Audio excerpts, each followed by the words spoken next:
Before. Yeah, okay, so we're live. First of all, it's a great pleasure because both, with both of you have very good connection where I consider you very good friends. So I'd like to discuss and given the circumstances, just for the audience to understand who you are and what you stand for. Thomas, you have the vision and the overview of Middle East data centers, AI platforms, but also across the world. And John has the overview of the European market and how the large circle is using AI. So the first question would be for you, Thomas, to give us like an overview of what you're seeing, because you guys at Presight have projects in like everywhere. So you can tell us a bit about that and how you approach this like government let's say originated AI initiatives that they are trying to transform entire countries. Yeah, but thank you very much. Good morning to everyone. I think first and foremost, congratulations to John, a dear friend, for the work that you've done to be at the forefront, and to Maria too for being able to put this together. So my name is Thomas Pramotedham. I head up a MRRT group for Presight as part of a greater G42 group. We focus predominantly on sovereign AI solutions and sovereign AI infrastructure. Quite recently, the relationship between UAE and Greece has been very strong. So the government has signed a collaboration agreement to bring much of this sovereign AI solutions and infrastructure into Greece and the work that we're doing. Predominantly, we build everything from the base data center infrastructure. So the group manages 435 megawatts of data center infrastructure. We're invested on Microsoft, so we operate Azure layer, the only sovereign Azure layer outside of the US. And more recently, in the United Arab Emirates, we started a US-UAE AI partnership, an ambitious plan to build 5 gigawatts of AI clusters, but not just for the UAE. So the concept is, if we want to discuss and make artificial intelligence ubiquitous and accessible to all nations, we need to level out the nations who have access to energy, resources there, and the countries who don't. So when UAE built this, the first 1 gigawatt was designed for Stargate UAE, so it was taken by OpenAI. But the remaining 4 gigawatt was to create the ability to share this infrastructure to a radius of 3,000 kilometers around the UAE with a RTT latency of less than 65 milliseconds. Why that is important? Greece itself has been nominated as one of the nodes for gigawatt factory, 6 nodes in the globe itself, but it takes time. It takes time to make an investment before Greece as an economy or the countries around us can access intelligence. UAE is building ahead of time and allowing other countries to access this sovereign intelligence. Give us like an idea of how large of an investment is, how much 1 gigawatt of AI gets. So that's a great question. So to build a 5 gigawatt AI cluster will cost $250 billion. So I come from Dubai. Billion dollars. So it was a B. It's 50 billion per gigawatt. It's 50 billion per gigawatt today. And I think the prices are going up. This Dubai city was built over years, about 15 billion gigawatt. Right? So it's a big undertaking of infrastructure that needs to be in. But the thesis is $250 billion of AI infrastructure with yield 10x GDP increment, with better the work that we're doing, better medical science. So the value of artificial intelligence should not be focused on the cost of infrastructure, the cost of the value that we are providing. Right? And the time you take to get from a complex question, get an answer to a complex question is now dramatically shortened. That's where we should focus on when we apply AI. And then sovereignty should be regarded to what needs to be sovereign and what can you consume with the hyperscalers today on AI solutions. That's kind of where we see the trends. Okay, that's interesting. So, John, you're heading the transformation and you're leading the transformation of one of the largest organizations in Greece. And to be honest, it's one of the most technical savvy with a lot of tradition and a lot of, also government exposure, because you carry a lot of IRF, ICT projects for the Greek government. So tell us about your experience, how this thing works and Well, you have opened many subjects in one sentence. Yeah. So let me try to answer it as best as possible. So let's start with the company itself. So why we're doing AI transformation? Why we want to introduce this technology, and what are the main benefits and the main caveats, say, of this journey? First of all, I don't think that there will be any successful company in the world without utilizing the power of AI.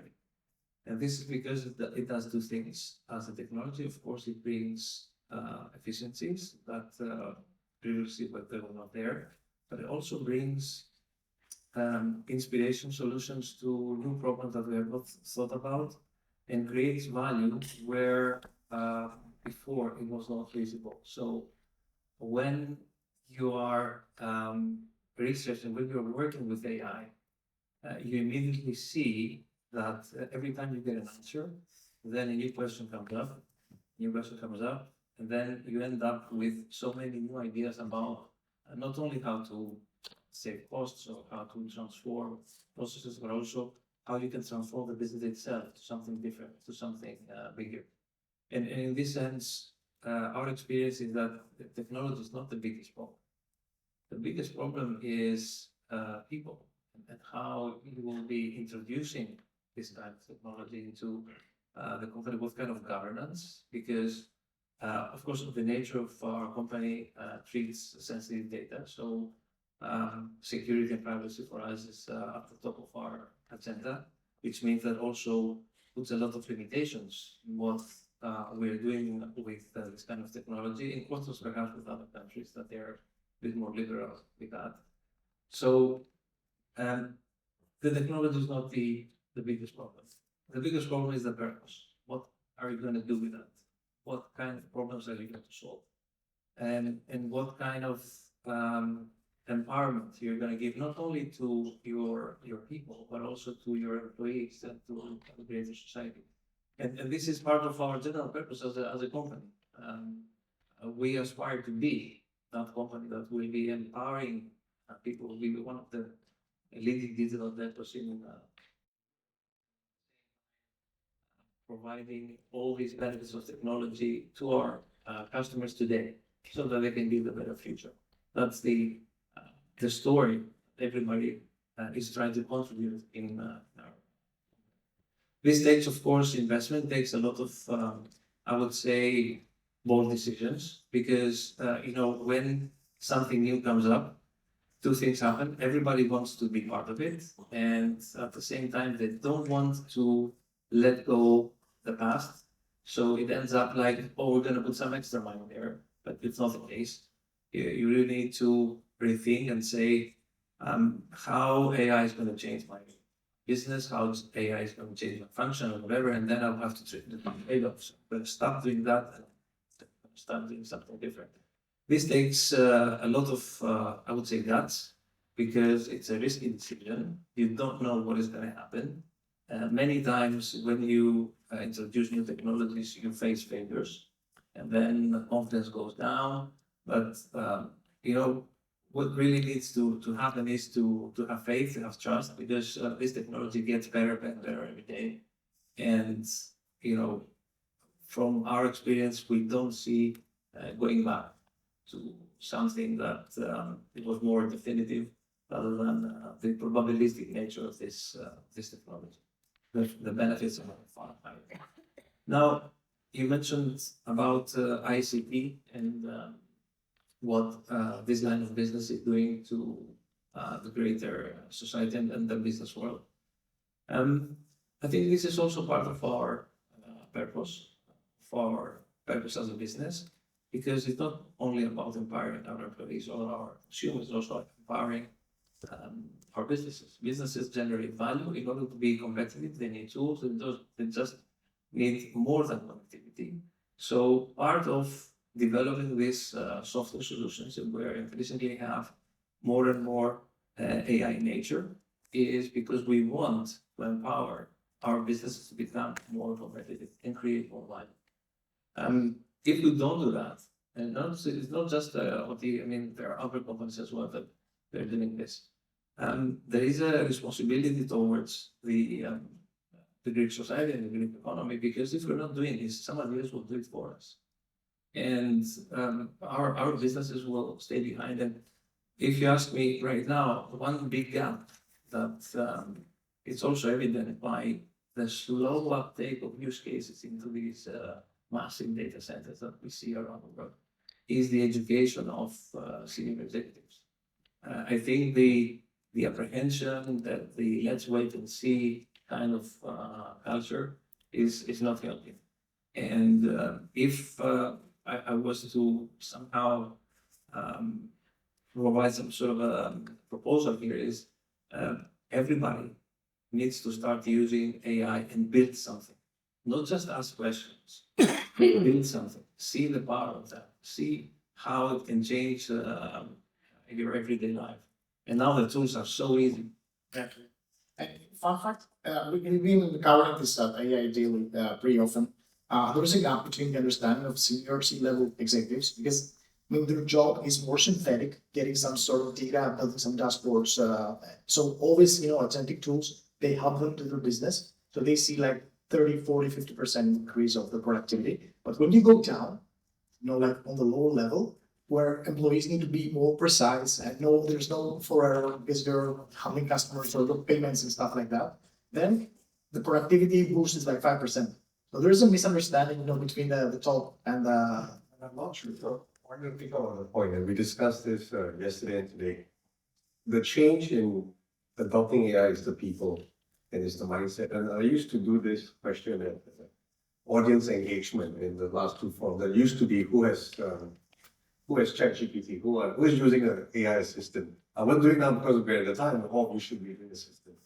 But the point is this: when we did this 18 months ago, the room will put up their hand and say, okay, I'm using some form of AI assistant. My follow-up question is, which screen is it on your phone?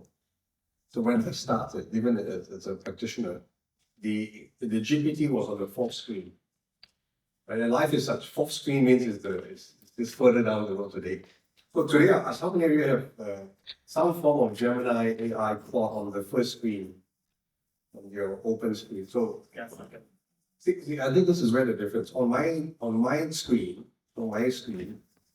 I have Teams, Outlook, then Gemini, Claude, GPT, and so forth. The fact that us as individuals bring in AI assistant to our lives, it's the ground movement of wanting to do more and more efficient stuff with more accuracy, with better efficiency. Okay, So that's going to be the movement itself. Following up on that, because that was a conversation we had earlier on all of us. I'd like this to be heard, and I'll also ask John about that. So how do you plan to enable the citizen? I mean, let's start with the Emirati and citizens of UAE. How do you plan to enable them, and how do you plan to keep them in the jobs they have? Because a large discussion, and we need to be. Don't want to go through the technical details of AI. We want to discuss how this is changing our society. So how do you approach this? So I'll give you an actual example. In the Emirates, all government employees are equipped with enterprise GPT. So that's the first thing. So they made it available, accessible, like you said, the tools are there. Second, the Emirates have a deal with OpenAI that created a local GPT. So it's a sovereign access to Azure. So these were the macro stuff. Then the vice president, the ruler of Dubai, last month announced that all government services will be agentic in 2 years. 50% of government services will be agentic in 2 years. It's massive. But when we did the retreat, he said the first thing we need to do, and he told his director generals and all the excellence ministers, if a colleague comes to you and I said, I've done my job and I use AI, you need to say, great job. If I've done it in 3 hours and not 2 days, you need to look at the value of the impact. You need to create a safe zone where the use of AI is about delivering the value that you do, not by the hours that you plot. That's the first thing they did. Second, they made it very clear that the AI is to augment the intelligence of the organization in itself. It is not a replacement, because it's very simple. We can outsource so many things today. We outsource content creation, we outsource work, we outsource matter, but we cannot outsource understanding. That's the first thing. The second thing, if you are a person of authority, you can delegate, or you can have a whole team work for you, but you cannot outsource accountability. So between understanding and accountability, the two meet, the human remains in the driver's seat. Right? So as long as the human remains in the driver's seat, then we should not be looking at the workforce loss, whereas the workforce augmentation and enhancement. Because all accountability sits with the human, with the employee. The understanding, the tacit knowledge of working in the company for the last 5, 10, 7 years, the tacit knowledge sits with you. That is where the value. So it should not be a worry that AI will replace the workforce, but instead, how can we do more with AI opposed to not using AI?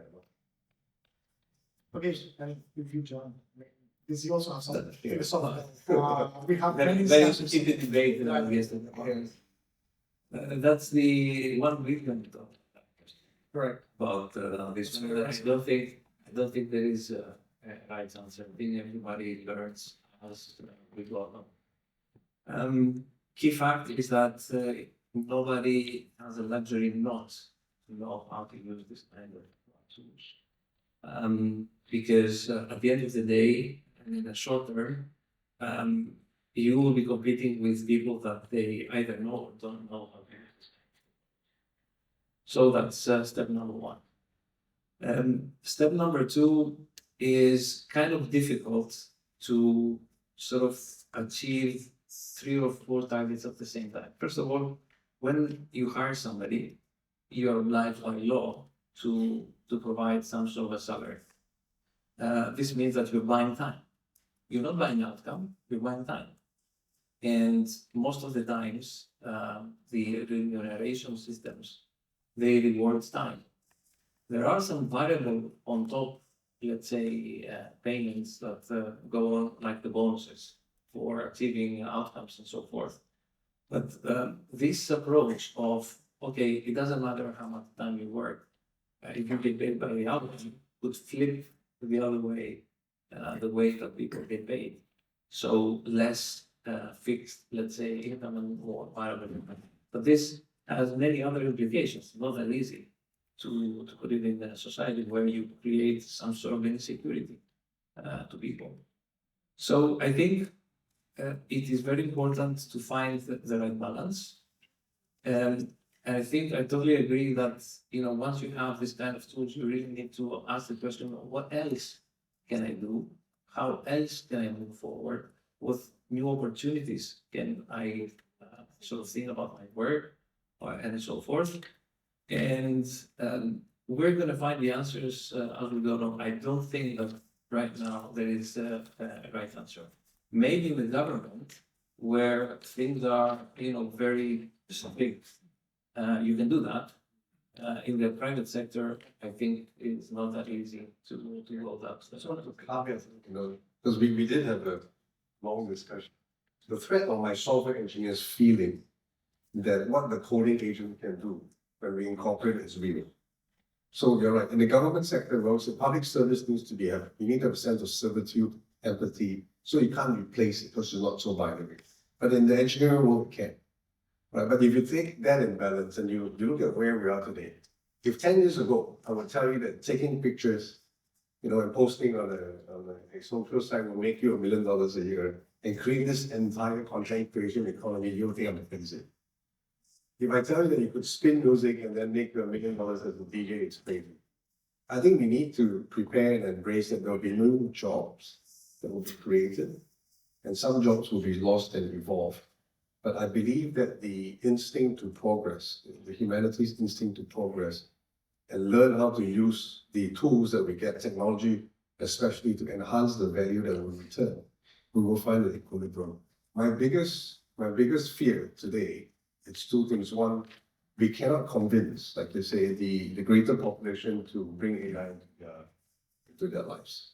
Right? Because if you don't try, you'll never know. Like you said, you need to build something, then you understand. The second thing is, would the AI be equitable?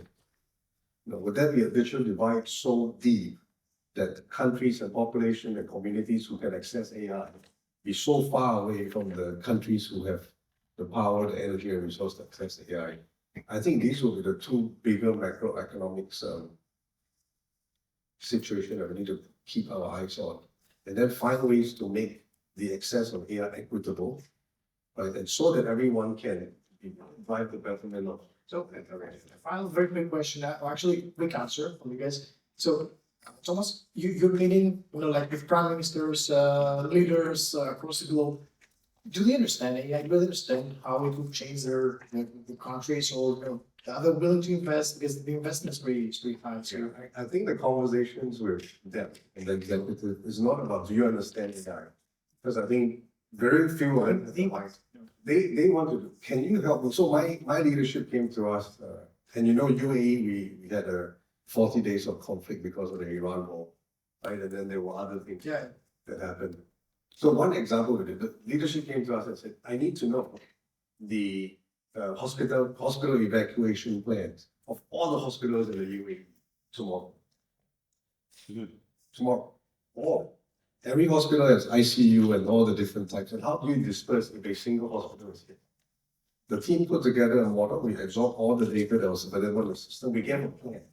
If hospital A is hit, this is how you disperse the patients and how you distribute it. This is where the load is. This is what they understand. And I think to communicate to the prime ministers and the leadership is focus on what they want to do. I want to better the economy. I want to improve agricultural proportion of the GDP. I want to drive economic. If they understand that, and they accept that, then the technology that we bring, what about you, John? Like you're sitting in let me try to be with provocative. How many of us here in the audience and in the comments I've actually asked the question that look, I'm a data and AI director doing business, or I'm a data engineer or a software developer or marketer or whatever. How AI is going to change my job? How can AI augment my job? What can I do with AI? How many of us have asked this question? Because this question, if you answer this line of question, you really go into the thinking that if this technology is here to stay, then you really need to identify what it can do for you, what are the limitations, what are the benefits, and what kind of other options you would like to add to your role, to your business, to whatever, to go forward. Because if you just wait for the consequences, then be sure that somebody else is thinking about this question already. So it is very important all the time to engage with the AI. And I'd say again, build something, start understanding this technology and use it to grow. And this is a mindset. And if you ask me how many people go through this, I would say not so many. In the top one or in general? In general, not so many, because right now there is apprehension, there is skepticism. Top management and the ones that they have been sort of seeing the power of AI, they're well into it. By the way, I was in Munich a couple of months ago, where we had this annual Deutsche Telekom top management event. And, the whole event was not about lectures or panels. It was about actual workshops. Top executives of Deutsche Telekom building digital products with AI, just to show how easy is this and how you can really expand your horizon by just playing with this technology. It's quite amazing even as a concept to think that you go to this kind of conference where you expect to hear the CFO, the CEO, and it was not like that. It was like, that's interesting. We're gonna separate in rooms and we will build something. Okay, awesome. So I'll wrap it up. Thank you so much for being here with us today.